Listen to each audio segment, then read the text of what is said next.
What's up, YouTube?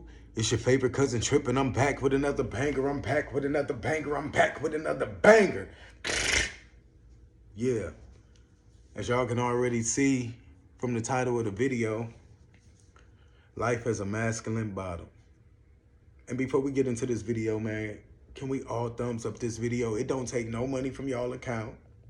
It ain't no reoccurring fee. It ain't gonna do nothing to you. It ain't gonna magically, you know, do nothing.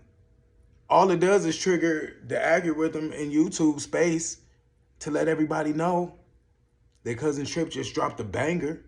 So everybody can come in here and watch this and support the video. And if you're new to the channel, please consider subscribing. You know what I'm saying? It's a real family over. Join the family. You know what I'm saying? Join the cousins. Now, you might not be my first cousin, but you could be a second or a third cousin. You know what I'm saying? Go ahead and subscribe, because ain't nothing else like this on YouTube. You know what I'm saying? Life is a masculine bottom. And before I get into the whole thing, because I know some of y'all up in there like masculine, and y'all don't got to think I'm masculine. Y'all don't know me, you know, but in the LGBT, LMNOPQRFTYC community, it's different levels of masculinity. You got your ladybugs, that's, you know, I mean, even femininity. It's different levels to that too in this community. It's not one, it's not black and white. You either this or that. You know, you got some people that's more masculine than the ladybugs. You got the ladybugs down here, and then you got, let's say, the Beatles at the top. You know, and in this community, I would consider myself to be closer to the top or at the top. I wouldn't be a Beatle, but you know what I'm saying. So life as a masculine bottom may not be exactly what y'all think it is. And I'm gonna break it down for y'all in this video. Just bear with me, stick around, you know, watch the video. Now let me explain to you, when I first got introduced to bottoming, I was a kid. I was maybe about, I had to be 5 years old, and it was used to punish me. And we ain't gonna really get into that right now. We gonna save that for another story time, because that's a little more heavy. But it was used to punish me, so I always seen that as a bad thing. I didn't want it. I didn't like the way it felt. It made me cry, it hurt. And that was something that I tried to stray away from as long as I could. As I got older and I got more comfortable with myself, but just a little bit more comfortable, because I've been through the uncomfortable stages too. I wasn't always this comfortable. For one, I was a gangster rapper. I was from Cleveland, Ohio. I got 10 brothers. They all street dudes, fighters. My mama a thug. I told y'all that in previous videos, and people thought I was joking.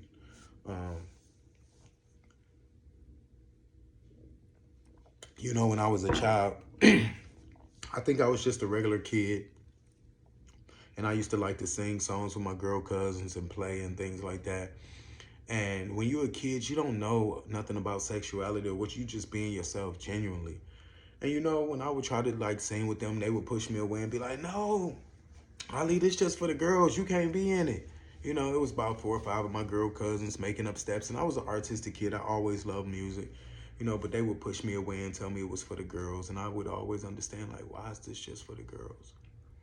You know, and that's when I started seeing, you know, little things that my cousins would say, you know, this for the girls, or stop Ali, or, you know, I still didn't know exactly what it was.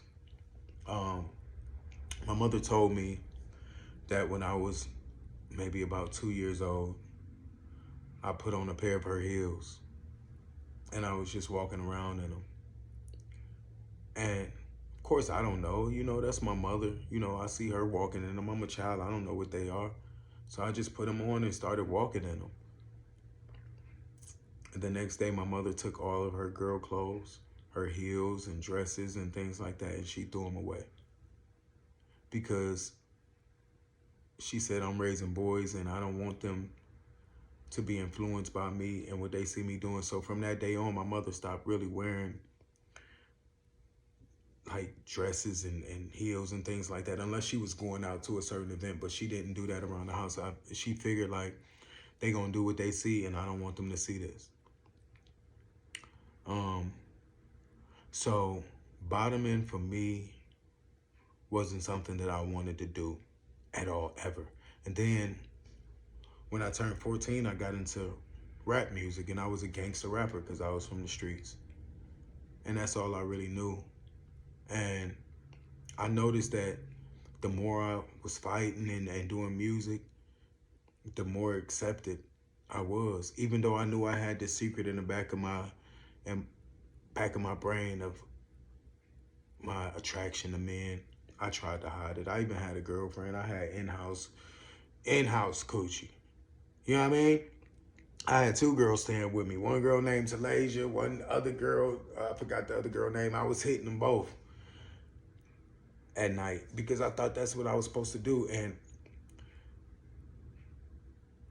you know, I just never had no emotional connection to it. It was just like I was just doing it. Now, they liked me and I was their boyfriend and stuff like that, but I never had no emotional connection to it.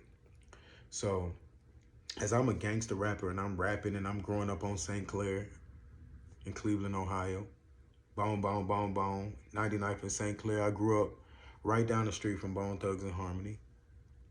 I even used to date Crazy Bone's sister.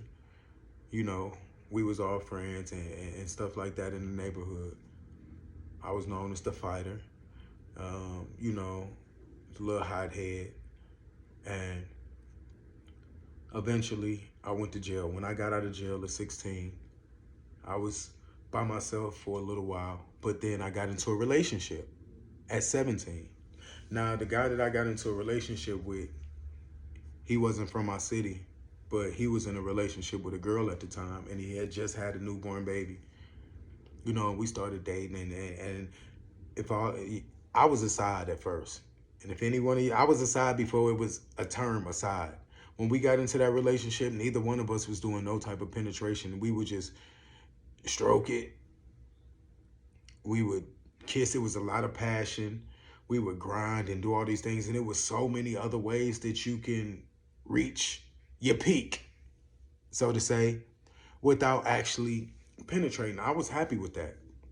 You know, in my mind, because I didn't have no representation of what a LMNOP supposed to be, in my mind, I only go by what I seen. And I didn't really see a lot of it. You know, maybe when you drive downtown on a late night, you would see a couple of drag queens or queens in the street doing stuff. And I always associated that with, oh, these must be the bottoms. And I always thought the masculine dudes must be the ones hitting. You know what I'm saying? Those are the ones doing that. Hey. Those are the ones doing that. So in my mind, I could never let nobody do that to me, because if I do, magically all my masculinity gonna be gone. I could never walk in my mama house and be switching it and be soft and be like, it was the biggest fear of mine. I mean, a crippling fear. Crippling to the point where I was so DL and so undercover, I would run away from home just to mess around, because I could never let nobody see that. But wasn't nobody about to poke me, because if I get poked, I'm gonna be soft. I'm gonna be feminine. You know, I never had to deal with any type of bashing or gay bashing or walking down the street and somebody calling me a punk or a sissy. I never had to deal with that because I fit in with the community. But a lot of negativity comes from that too. Not afraid to be who you are, not really opening up to friends and things like that. But we're gonna get to that. When I decided to bottom for the first time, it was because I did it for a man. You know, my relationship, he was always in town with me in my city in Cleveland. You know, We at the house smoking. I think we run out of blunts or something. He said, I'm going to go to the store to get some blunts. I said, okay, you know, the corner store right down at the corner. So he walked into the corner store to get the blunts. I'm like, okay. Corner store only about 5 minutes away. Like, it's about 15, 20 minutes later. I'm like, yo, where this nigga at? You know what I'm saying? So I, you know, get up and mosey on along down the street. I go to the corner store. I don't see him in the corner store. I'm like, wait a minute. So I go out and I see him at the payphone. And I'm like, nah, what is he doing at the payphone? I think we had a little cell phone, a flip phone at least. So I walk up to him and I'm like, yo, what you doing? He was so annoyed and aggravated. He was like, yo, she pregnant, yo. Bridget pregnant. And I'm like, what? He was like, that's what you want to know? He would like, he just spazzed. I was like, pregnant? Now mind you, he already had one baby when I got with him. He was in a relationship, you know, well, he said the relationship was over, you know, but he had a newborn baby. So this is probably a few years after. And he tells me that he got this girl pregnant again. And I'm heartbroken, crushed. How could you cheat on me? You know what I'm saying? It's perfect. Everything is going great. We in a happy relationship a few years in. What did I do wrong to make you cheat on me? You know what his thing was? And I don't want nobody to think that if anybody ever cheat on you, it's your fault. It's not. You know what I'm saying? But that's another story for another time. He told me I'm used to fucking. I ain't had no coochie, no boo, no nothing in years, and it was in my face, and I, you know, and that triggered something. I was just like, wow. Like, I kind of understood because I'm like, yo, he had a girlfriend. He was hitting this coochie every night, and then he just come over to me and he just stroking for years. You know, the head was good. The head was amazing. You know, but sometimes you want to be up in something. You know, and I ain't blame him for that. So, you know, even though that still ain't right, but I'm just telling y'all how the story went. So in my mind, you know, young trip, I'd say, well, you could do it to me. You ain't got to do it to her. Like, I'm in love, y'all.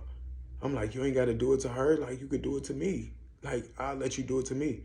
He like, nah, you sure? Like, he knew about my experience in the past. He like, I don't want to, you know, do something that could trigger any, like, emotions of you from the past just to get my feels off. And I was like, man, forget that. Like, I want to be that person for you.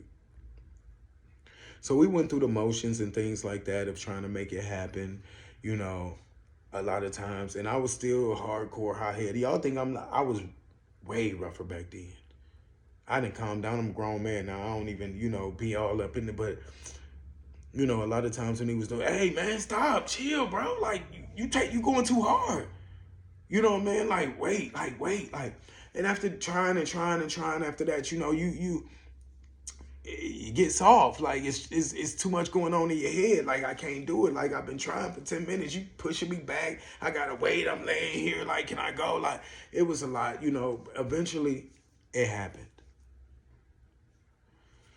And when he did it, I ain't gonna lie, y'all, I felt like, wow.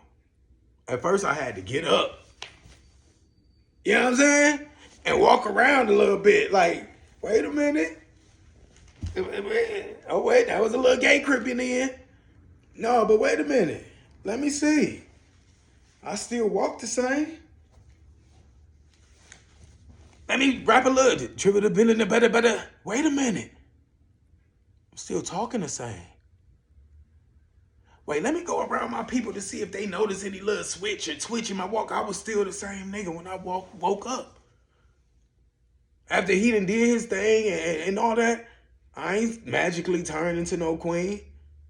I ain't magically get soft. I was still the same trip. So in my mind, that tripped me out. I'm like, but how did I feel? I felt happy that I could please him. and that he didn't have to go to nobody else for it. Um, Also, something else happened. In order to be a bottom, I realized that you have to submit at some point. Because the times that I was being too rough, hey man, stop, like bro, like come on man, take your time, like damn. It was too much. Because we both these masculine dudes, and I'm not for somebody to get fucked. You have to, that's a submissive role. So trying to be gangster and hardcore in the bed ain't gonna work. So once I relaxed and realized that I could be submissive in the bedroom for my man, so we can both enjoy this experience and stop making it so much tension and hard and all these things, it's a relaxing, it felt good. It felt good that I could please him. And I think that's probably the best thing that I like about being a masculine bottom, because I'm so aggressive and rough in a lot of areas of my life, you know, with my music, and I could be a mean dude sometimes, you know, especially if I don't know, like, you know, I try to, you know, be a nice sweetheart. That's the essence of me. Don't get it twisted. But sometimes, you know, I could be like, nigga, nah. You know what I mean? So,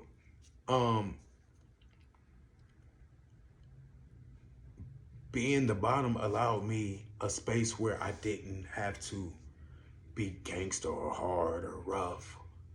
I could relax and I could be softer and submissive. And because in order to really enjoy that experience, you gotta let go, because you got another man that's penetrating you. Now, the trouble that I come into, and this is where the video starts getting good. I hope y'all still here. If y'all haven't thumbs up the video, thumbs up the video, because this is fire. The problem that I came into once I wasn't in a relationship with being a masculine bottom is that I don't find many dudes that I could submit to, because my level of masculinity, like I told y'all, there's different levels of masculinity in this community. My level was up here. And once I wasn't in a relationship and I tried to find that, it was hard. You know, I would go out and be these soft dudes. And for me to submit to you, and it's just for me, a lot of y'all have bend over backwards, you know, for a ladybug, whatever. It don't matter. Y'all, as long as it's a big D, you down. But for me, I have to be able to be submissive to you, which means you have to be manly enough. You ain't got to be no thug or gangster, and we gonna get into all that. You have to just be manly enough for me to feel like I could submit to you. So either you have to be masculine on my level or more. And a lot of times it was very hard to find niggas that was on my level of masculinity that I could submit to. So a lot of times I had to dumb down my sexuality to make a lot of people feel comfortable, because if I was just like the gangster rapping trip, I don't sit up and talk about Beyonce and listen to Nicki Minaj, and I'm not that nigga. I mean, I love them, no disrespect to them. I love Beyonce, and Nicki is dope because she a rapper and I love rap. But I'm not that dude. You know, especially back in the day, I was not that dude. So in order for me to find guys that I would let penetrate me, a lot of times I had to go outside of what we seen in the clubs and things like that. Because in the clubs, it was people that was more comfortable with their sexuality. A lot of them was soft to me. You know, and growing up in Cleveland, I was one of the most masculine dudes in the clubs at the time. And a lot of, you know, ladybugs would come on to me, and I got into a lot of stuff over, and always felt like I didn't fit in, because I would go out and there would be all these queens and stuff like this, and I'm a masculine bottom at the time. You know what I mean? So it's like I didn't find nobody that I liked, but they would find me attractive because they assumed that I was the top because of my masculinity. So it would be all these, you know, femme dudes coming up to me, hey, what's up, bro? And I'd be like, bro, get the fuck out my face.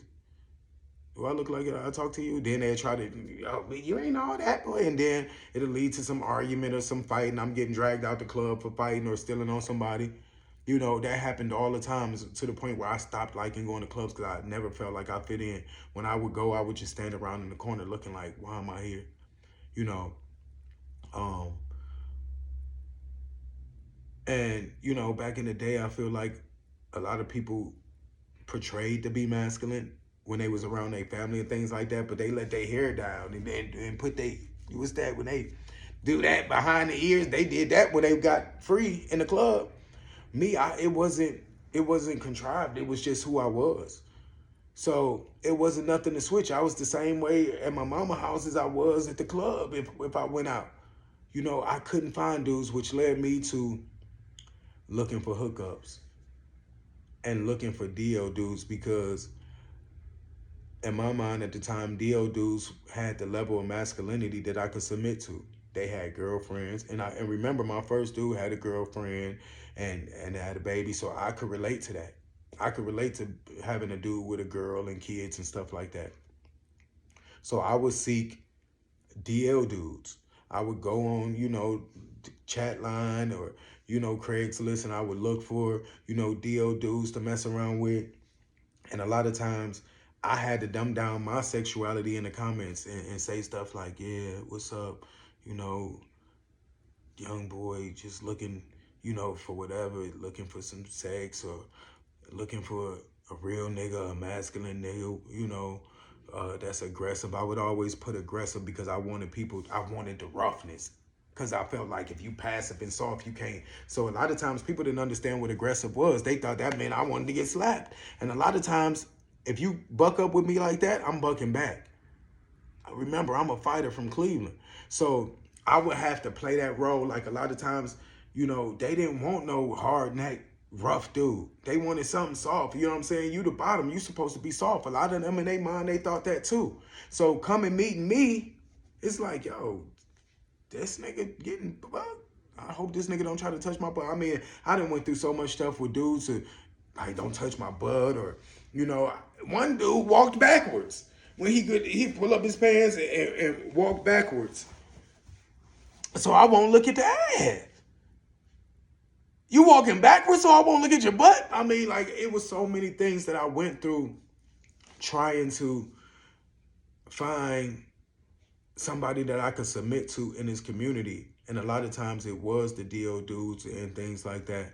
But the problem that came with that is that there's no emotional attachment. They're not available to love, and that's not what I wanted. I didn't just want sex. I wanted somebody that cared for me, somebody that spent time with me. I wanted what I got from my first relationship. But I was seeking that in these deal dudes who had girls at home, and they was just looking for a nigga who they can fuck. A lot of times my masculinity did come in play, and it helped me out a lot of times because a lot of times, those guys would try to be disrespectful with you. They'll be hitting you and they're going hard and I'm like, yo, what the fuck, man? Hey, bro. Like, yo, you doing too much, man. Like, nah. They be like, no, I'm good. No, nigga. Like, no. A lot of times when dudes got too rough or felt like they can choke me up or something, like, bro, grabbing, like, bro, don't do that. And then they'll be looking like, oh, this nigga a nigga. But before, I'm just like, what's up, man? Yeah. Like, or not even talking, or just like letting them lead. And all of this is just for sex. It was hard being a masculine bottom, man, that's want love. That's not a DO dude that don't got girls and things like that. It was times that I felt like I wasn't even wanted at all. And as things changed, the masculine bottom started becoming not a hot thing no more. I mean, everybody say they want it because I think in people's mind, they see the masculine dude, they call it trade and things like that. And they see that as the closest thing they can get to a straight dude. So that's what they like. But it's just a sexual thing. They just want sex with them, and it's just nothing else after that. Or one person got to be soft and one person got to be this. Like, I don't want no soft dude. And it's just like, one time I was at a club, and this really changed my perception on a lot of things. You know, the dude was over there. I thought he was sexy. He was very masculine and this and that. He was over there with some, you know, drag queens or trans women. And, you know, I'm drinking a little bit, you know, having my sip. And I started feeling myself after a while. So I go over there like, what's up, bro? Shit, what you getting into? Like, shit, just chilling. Like, what's up? I'm like, man. He like, bro, I'm cool. And me, I'm like, you cool? Like, what you mean you cool? Nigga, we both masculine. Like, we should be like, what's up? Nah, nigga, I don't like niggas like you. You don't like niggas like me. Nah, you too rough, nigga. I don't want no hard ass. Like, nah, bro. I like trans women, girls. You gotta be soft. I'm like, I felt crushed. Like, damn. Like, really, my nigga? This what you like? He was like, yeah. And I thought about it after, like, damn, like, niggas like what they like. Like, everybody don't want no hard neck, rough dude like me. They want somebody soft and submissive. And a lot of people don't know that you could be that way. I'm just saying, you know, it's hard. Even being out here, because a lot of times when I meet people, they put me in a straight box. You know what I'm saying? When I'm at work or I meet homies and stuff like that, they automatically think I'm straight. So then they feel an allegiance to me. Plus I do rap music. I'm letting them hear my rap music and this and that. I'm talking gangster, shoot them up, doing this and all these things that that I've seen and went through in the streets of Cleveland. And they start sharing stuff with me that I never asked them to share. Who they fucking? Oh yeah, bro, fuck this bitch. And showing me videos or coming around me undressed and stuff like that. And then I get put into a box because I feel like, but I never was the one to lie and lie on my dick and be like, yeah, just fuck 3 bitches last night, man. I'm not gonna lie and do all that stuff for no friend. I just listen to y'all stuff and I would never tell you what I'm going through. But you start feeling smaller and smaller with these friend groups because now you feel like you hiding something. Because they done opened up so much to you that you feel like you hiding something. And it just always was hard for me to be friends with straight niggas after a while because we related so much. We'd be in the hood smoking, listen to rap. We'd go to the studio together, ride around. A lot of times I'm around the females. They like me. I'm talking to them. I have a great personality, but I never took them home. Never tried to hit, and maybe that's why they was attracted too. A lot of times the dudes be like, yo, you trying to hit that? I'm like, bro, you crazy. Nah, I'm good. A lot of times I had to lie and say that I was in a relationship with a girl. Be like, man, I can't, I ain't trying to cheat on my girl. Just finding yourself lying in there and just being put in a straight box. It's just hard. And then when they find out who you are, especially like now in these times, or they be like, oh, you can't even tell that you act. Or you can't even tell that you do this. Oh, what's up? Let me follow you. And niggas go on my IG. And then they start scrolling. Then they like, oh, this an infiltrator.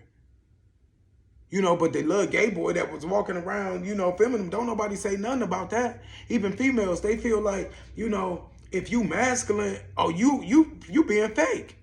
Why am I attracted to you? If you gay, why don't you let everybody know? I'm just being myself. I'm just being myself. So it's kind of like, it's hard, yo. It ain't as desirable as y'all think it is. It's very lonely. It's very lonely because you don't find, I don't. And maybe if I was at a lower level of masculinity, some of these dudes, if I was, wore lip gloss but still act like a nigga or had a beard but wore eyelashes or, it was when I lived in New York, I used to see the queens, like they would be pulling all the masculine dudes. The dudes that I would like, that I would feel like I would want to talk to, they didn't want me. Only ladybugs be trying to holler at me. Femme dudes and things like that because they automatically put me in the top box. It's hard, man. You know, so a lot of times I just don't even do that. You know, because unless I'm finding somebody with a connection that's emotionally available, because I'm past the days of just messing around with somebody just because I need to get my rocks off. You know, I'm trying to talk to somebody with intention if I'm talking to somebody. You know, my life is a masculine bottom. It's lonely. It's lonely, especially when you have integrity and you really don't want to be out there. I mean, I've done my things. Don't get me wrong, I done had my fun. But really wanting to have integrity and always wanting to better yourself, it's tough. But I would say, I would want anybody out there, if y'all listening and you watching this video, like I said, please thumbs up the video, because I want this to reach to who it got to reach. If you out there and you feeling uncomfortable about who you are or what you like, don't. If you're a masculine dude and you like this or like that, be okay with who you are. It's okay. You know, the stigma that, you know, all these masculine dudes is tops, that's a lie. Some of y'all men that y'all think is masculine, that's making love to you at night, cousin, some of them going to other dudes to get banged out because that's what they like sexually. Some of them like they butts being played with. I'm sorry. Don't get mad at me. I'm just telling you how it is. Getting stuck ain't gonna magically make you a ladybug. It ain't gonna you can like whatever you want. Now, some people who choose to, maybe it was already in them or that's who they want to be. But I still I'm still pimping. I'm still good. What you like sexually doesn't add or take away from your masculinity. It's just what you like. So all the shame, a lot of y'all, you know, tops, you know, and another thing that we're going to get into before we get into this video, y'all don't know, and I hope y'all made it this far, because if y'all don't, y'all missing. To be it takes a real man to be a bottom. You hear me? It takes a real man to bottom. Like, y'all don't know this. Like, when I first started, I didn't know about no enemas or this or that or how to clean yourself out. When I was in my first relationship, I never stuck nothing up my butt with no water and squeezing it and doing all that stuff. Never did that. For one, if you want to clean, first it comes with your diet. You got to eat well. You can't be sitting up there eating ho-hos and Oreos and cookies all the time. You know what I mean? When I first started, I never did that. I would just use the bathroom. I would push, and you got to be careful when you're doing that too, because if you're on the bathroom pushing too hard and stuff like that, you could get hemorrhoids and things like that. Thankfully, I ain't bump. I ain't B2K back there. And I done seen a couple B2Ks. Bump. But be careful when you straining and trying to push that thing out. When I first started, I would just use the bathroom. When I get in the shower, I would stick my finger up there and see if I could feel around, you know, I'd be good. I ain't do you got to know your body and know how you eat and stuff like that. You know what I'm saying? A lot of y'all squeezing that water up there and then it be all wet and I don't know where that water goes. All up in your intestines and stuff like that. You know, and that's what's taking y'all so long to prepare. Y'all taking 3-4 hours to prepare for some sex. Well, a lot of y'all, you know, just messing with them 20-inch dudes, I can understand because it's going all the way up to your esophagus. But you don't need all that for real. A right diet, some fiber. You know what I'm saying? Stick your finger up there a little bit, feel it like, yo, I'm good. And stay away from them 20-inch pickles. It'll mess you up. Don't be on the toilet straining. I don't want y'all to be B2K either. You know, eat right and you'll be okay. I love y'all. I hope y'all be in prayer. This video is getting long, so I'm going to leave it here. If y'all want a part 2 or whatever, because I don't know if I got into everything. But like I said, man, being a masculine top is lonely. So all y'all want to know. But if y'all want to know for real, if y'all made it to this video, I'm a bird snake. I love ass too. But I'm just telling y'all what that part was like. All right? Thumbs up this video, man. I hope y'all enjoyed this video, man. And it's your favorite cousin Trip. I'm back with another banger. Bow, bow. I love y'all. I hope y'all be in prayer. Now, you might not be in my prayer, but I hope you be in somebody's. If you're new to the channel, man, go ahead, like, subscribe, and hit that notification bell so you can be notified whenever time I drop another mother banger. Stay all bangers. Ain't nobody on YouTube like me, man. Stop playing with me. All right? You see that walk? You see that talk? Still the same. Don't matter what you do in the bedroom with you. Let me stop. I love y'all. I'm out.